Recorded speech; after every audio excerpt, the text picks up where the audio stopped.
సూర్యాపేట జిల్లా హుజూర్ నగర్ పట్టణంలో వరద బాధిత ప్రాంతాలను మఠంపల్లి మండలంలోని పలు గ్రామాల్లో వర్షాలతో నష్టపోయిన పంటలను చెరువులకు పడిన గండ్లను మంత్రి ఉత్తమ్ కుమార్ రెడ్డి పరిశీలించారు.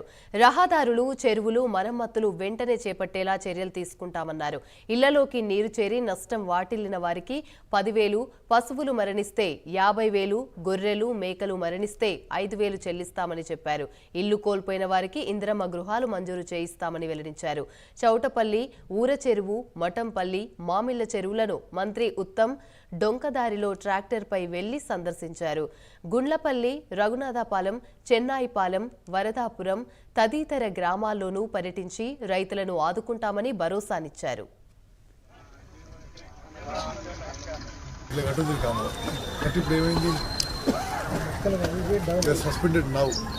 ఇక్కడ ఉన్న ఏఈ శ్రీనివాస్ సస్పెండ్ చేయండి. అతను నెగ్లిజెన్స్ వల్ల జనానికి చాలా ఇబ్బంది అవుతుంది.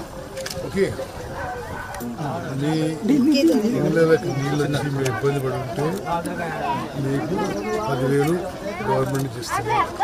మీ ఇల్లు చాలా డ్యామేజ్ అయి ఉంటే మీకు కొత్త ఇల్లు కట్టిస్తాము అని హామీ ఇస్తున్నాం.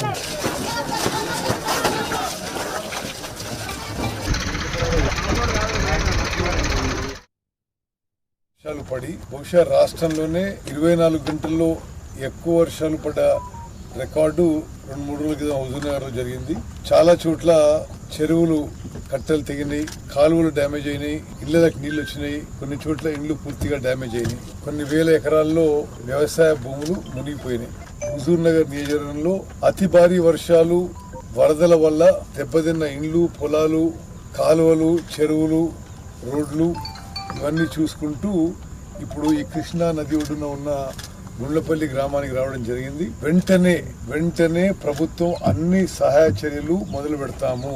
దురదృష్టవశాత్తు మరణించిన వాళ్ళకి, ఈ భారీ వర్షాల్లో, ఈ వరదల్లో మరణించిన వాళ్ళకి, కుటుంబాలకి 5 లక్షల రూపాయలు ఇవ్వడం జరుగుతుంది. మరి పాక్షికంగా ఇంట్లో కొంత నష్టం జరిగిన వాళ్ళకి 10,000 రూపాయలు ఇవ్వడం జరుగుతుంది.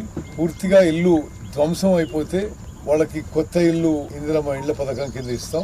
పశువులు పోయిన వాళ్ళకి మరి ఆ పశువుకి కంపెన్సేషన్ కింద 50,000 రూపాయలు ఇవ్వడం జరుగుతుంది.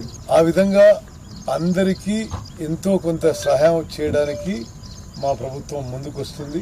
అతి భారీ